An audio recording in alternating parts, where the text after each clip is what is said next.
मुलींना सक्षम व आरोग्यदायी होण्यासाठी HPV लसीकरणाने कॅन्सर मुक्तीसाठी प्रयत्न करूया. वैद्यकीय शिक्षण मंत्री हसन मुश्रीफ. जिल्ह्यातील 9 वर्ष पूर्ण झालेल्या मुली ते अविवाहित 26 वर्षापर्यंतच्या मुलींना HPV लसीकरण गरजेचे आहे.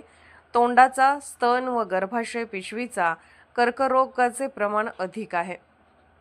HPV लसीकरणाने मुलींना सक्षम व आरोग्यदायी कॅन्सर मुक्तीसाठी प्रयत्न करूया असे प्रतिपादन वैद्यकीय शिक्षण मंत्री हसन मुश्रीफ यांनी केले.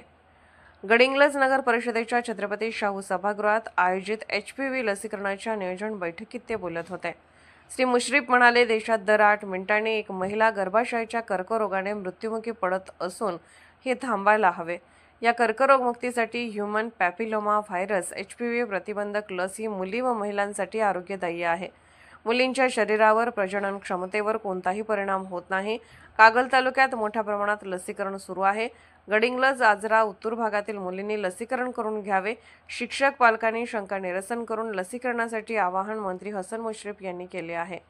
यावेळी अधिष्ठाता डॉक्टर सत्यवान मोरे, जिल्हा शल्य चिकित्सक डॉक्टर सुप्रिया देशमुख, गडिंग्लज उपविभागीय अधिकारी एकनाथ काळवडे, गडिंग्लज तहसीलदार ऋषिकेश शेळके, आजरा तहसीलदार समीर माने, गडिंग्लज मुख्याधिकारी देवानंद ढेकळे, तालुका आरोग्य अधिकारी डॉक्टर गीता कोरे, उपजिल्हा रुग्णालय गडिंग्लजचे वैद्यकीय अधीक्षक डॉक्टर चंद्रकांत खोत तसेच वैद्यकीय, महसूल व शिक्षण विभागाचे अधिकारी व तालुक्यातील मुख्याध्यापक आदी मोठ्या संख्येने उपस्थित होते.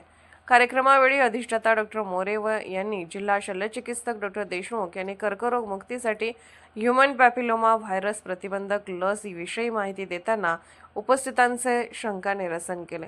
कार्यक्रमाचे प्रास्ताविक सतीश पाटील व स्वागत किरण कदम यांनी केले. पोलीस ऑफ इंडिया न्यूज मीडियासाठी संपादक डॉक्टर युवराज मोरे. महिलांच्या मध्ये स्तनाचा आणि गर्भाशयाच्या पिशवीचा कॅन्सर होण्याचं प्रमाण फार मोठ्या प्रमाणात आहे. एका मिनिटाला 8 महिला या जगातल्या या 2 रोगांमुळे, या कॅन्सरमुळे त्या मृत्यू पावतात.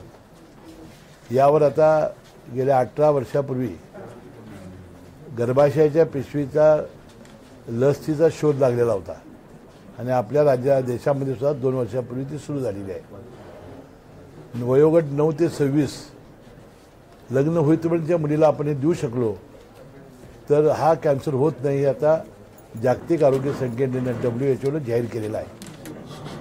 याबद्दल कोल्हापूरच्या एक प्रसिद्ध कॅन्सर तज्ज्ञ डॉक्टर राधिका जोशी या गेल्या 2 वर्षापासून हे काम करत होत्या. आता ही मोहीम आपण हातामध्ये घ्यायचं ठरवलेलं आहे. केंद्राच्या अर्थसंकल्पाच्या भाषणामध्ये निर्मला सीतारामन यांनी सुद्धा आणि आमच्या महिला बाल कल्याण मंत्री आदित्यताई तटकरेंनी सुद्धा या लसीचा उल्लेख करून आपण देशामध्ये आणि राज्यामध्ये ही मोहीम घेणार आहोत असं सांगितलं होतं. त्यापूर्वीच वैद्यकीय शिक्षण खात्याचा मंत्री म्हणून या कोल्हापूर जिल्ह्याचा सुपुत्र म्हणून ही मोहीम आपण हातामध्ये घेतलेली आहे. CSR आणि दानशूर व्यक्तीच्या सहकार्यानं आपण ही लसीकरण सुरू केलेलं आहे. माझ्या कागल विधानसभा मतदारसंघात, विशेषतः कागल तालुक्यामध्ये माझा वाढदिवस रामनवमीला 6 एप्रिलला आहे. त्यापूर्वी हा समाप्त कसा होईल तसं कार्यकर्ते काम करतायत. कोल्हापूर जिल्ह्यातल्या सर्वच अधिकाऱ्यांनी याला फार मोठं सहकार्य दिलेलं आहे. सगळ्या वैद्यकीय अधिकाऱ्यांनी सहकार्य दिलेलं आहे. शिक्षण अधिकारी असतील, गट शिक्षण अधिकारी असतील, जिल्ह्याचे मुख्याधिकारी, जिल्हाधिकारी हे सर्वांनी या मोहिमेमध्ये भाग घेतलेला आहे. मला वाटते आज गडिंग्लजमध्ये आपण बैठक घेतलेली आहे. काही दिवसांनी आपण आजऱ्याला घेणार आहोत आणि संपूर्ण जिल्हा 2,20,000 मुली याची नोंदणी इथं झालेली आहे. मला वाटते लवकरात लवकर ही लस आपण या 4-5 महिन्यामध्ये आपण जिल्ह्यामध्ये या लसीकरणाची मोहीम राबवू.